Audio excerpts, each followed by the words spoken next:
Assalamualaikum warahmatullahi wabarakatuh.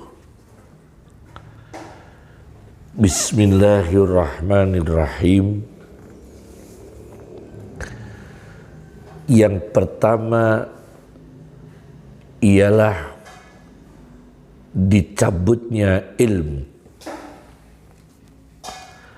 Saya baca di dalam sebuah syarah Sahihul Bukhari At-Tawdih di Syarahil Jami' As-Sahih karya Ibnul Mulaqqin di jilid 3 hadis nomor 100 meriwayatkan hadis Rasulullah sallallahu alaihi wasallam, innallaha la yaqbidul ilma intiza'an. Sesungguhnya Allah tidaklah mencabut ilmu dicabutnya langsung, yantazi'uhu minal ibad, ilmu dicabut dari hamba-hamba Allah langsung, tidak begitu.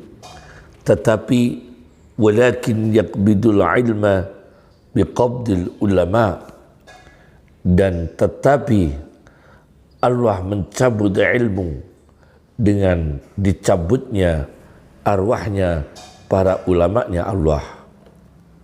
Maka sebuah negara berkewajiban untuk memperbanyak lembaga-lembaga yang menghasilkan, yang memproduksi calon-calon para ulama untuk menjaga kelestarian ilmu agama Allah, agama Rasulullah sallallahu alaihi wasallam.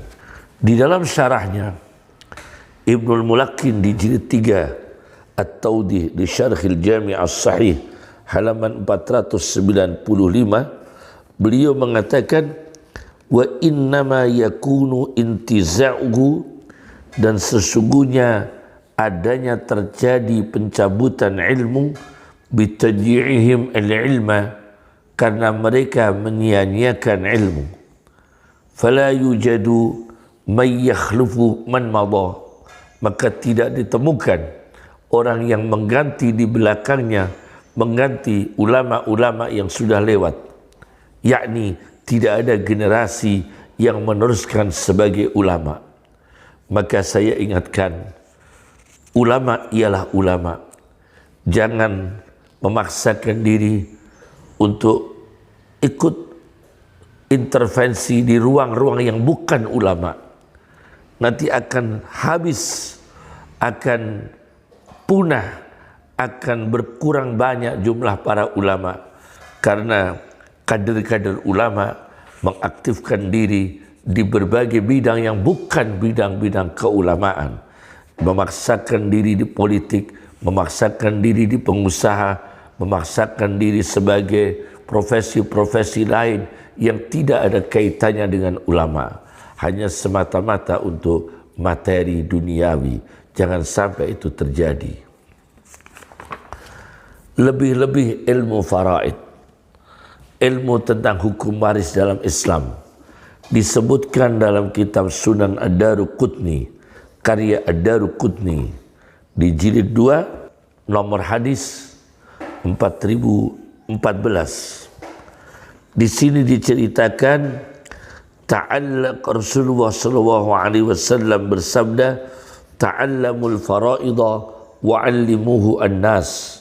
Pelajarilah ilmu faraid, ilmu hukum waris dalam Islam, wa'allimuhu an-nas, dan ajarkan ilmu itu pada manusia. Fa innahu nisful ilmi, maka sesungguhnya ilmu waris dalam Islam ialah separuh dari ilmu. Wa huwa awwalu syai'in yunsa, dialah ilmu yang pertama kali, ilmu yang dilupakan, sesuatu yang dilupakan. Wa huwa awwalu syai'in yuntazza'u min ummati, dialah ilmu pengetahuan, ilmu hukum waris dalam Islam yang pertama kali dicabut dari umatku.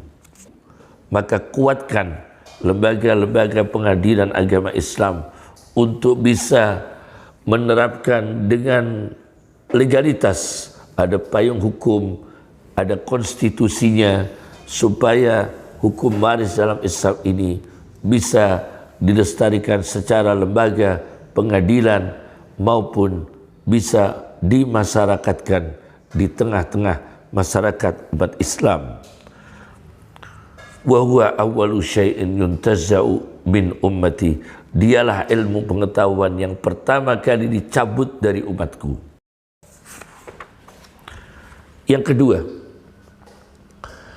adalah dicabutnya rasa kasih sayang atau rahmah. Saya baca dalam satu hadis Nabi diriwayatkan oleh Sunan Tirmidzi dengan syarahnya Tuhfatul Akhwazi karya Muhammad Abdurrahman bin Abdurrahim Al-Mubarakfuri, hadis nomor 1923. Rasulullah sallallahu alaihi wasallam bersabda, la tunza'ur rahmatu illa min syaqiyyin.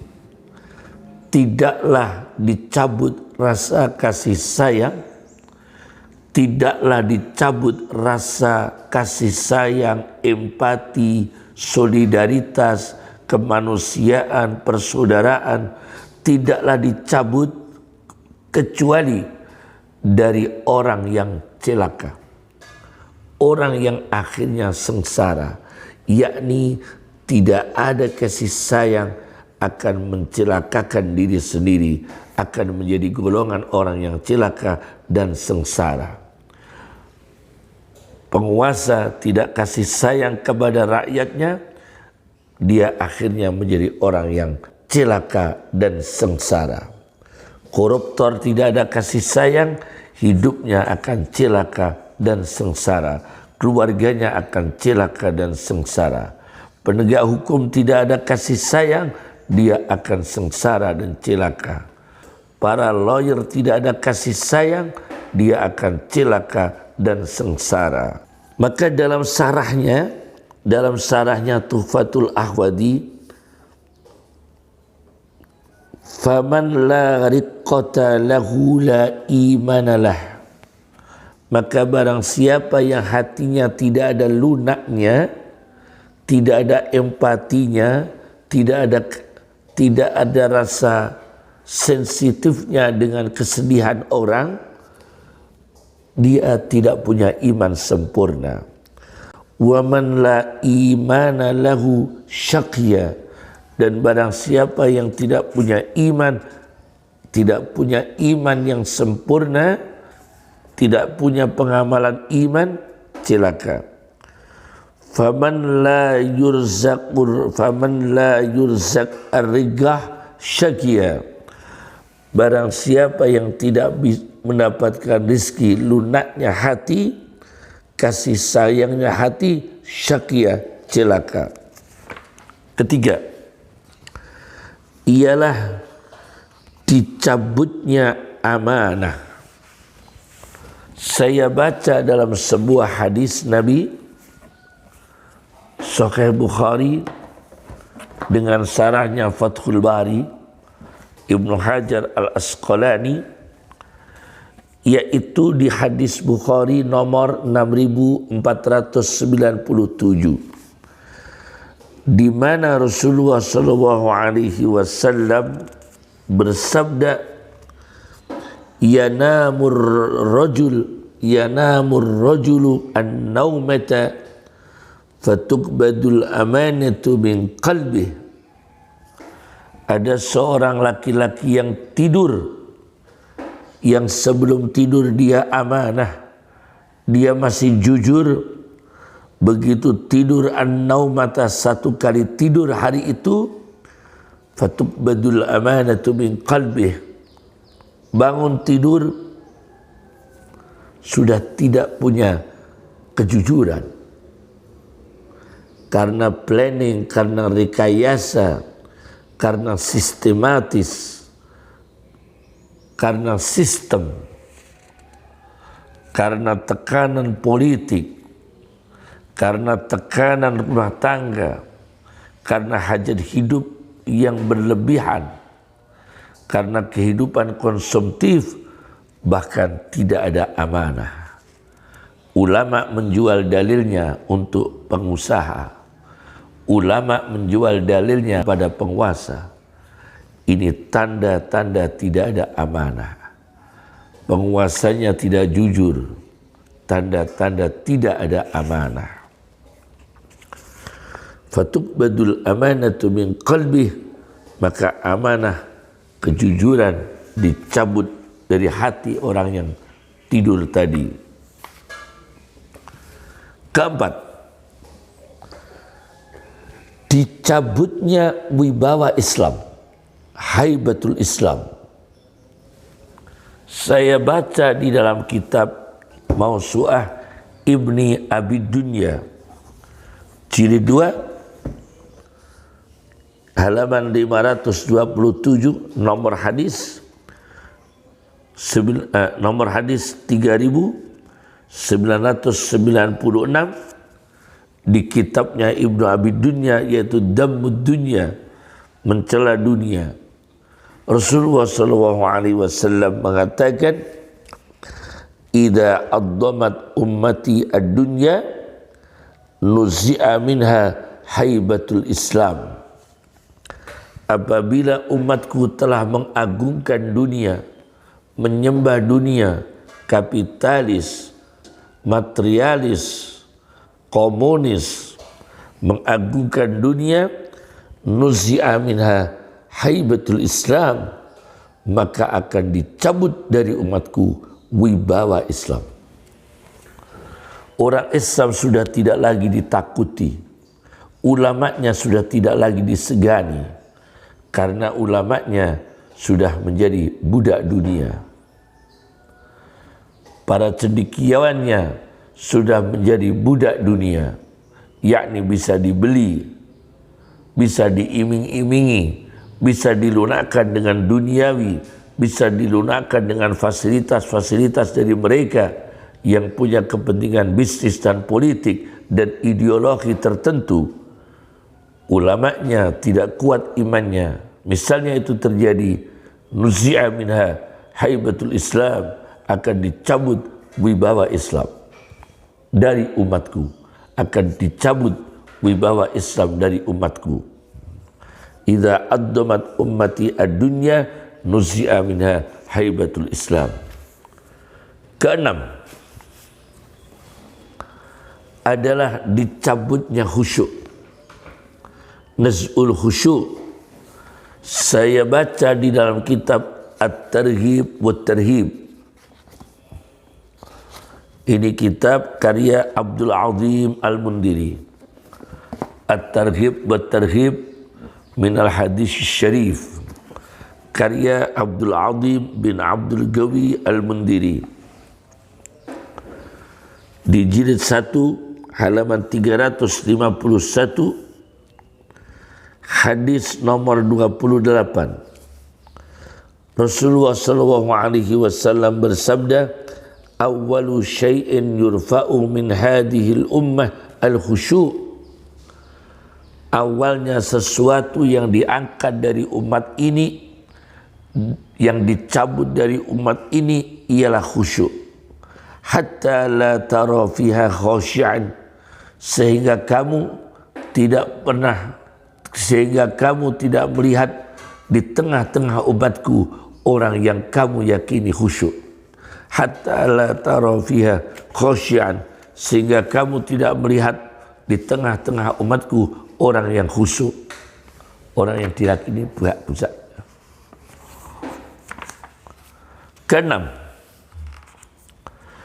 ialah yang paling berbahaya ini, dicabutnya iman. Saya baca di dalam kitab Nawadirul Usul fi ma'rifati ahbari Rasul sallallahu alaihi wasallam, karya Hakim At-Tirmidzi, nomor hadis 313, 313, jilid 1 halaman 695. Rasulullah sallallahu alaihi wasallam mengatakan, innamal imanu bimanzilatil gamis. Sesungguhnya iman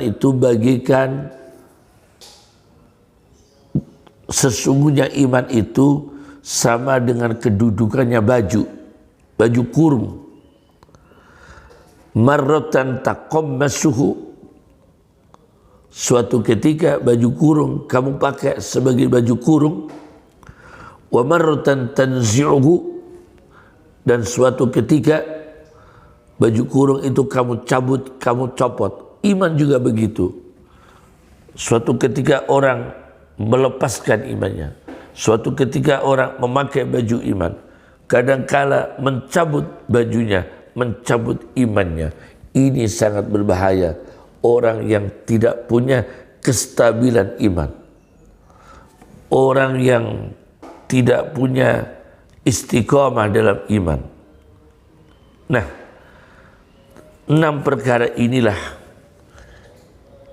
yang kita harus hati-hati dicabutnya 6 perkara ini. Semoga tidak tercabut dari diri kita, dari umat kita, dari bangsa Indonesia, dan dilindungi oleh Allah Subhanahu wa ta'ala. Assalamualaikum warahmatullahi wabarakatuh.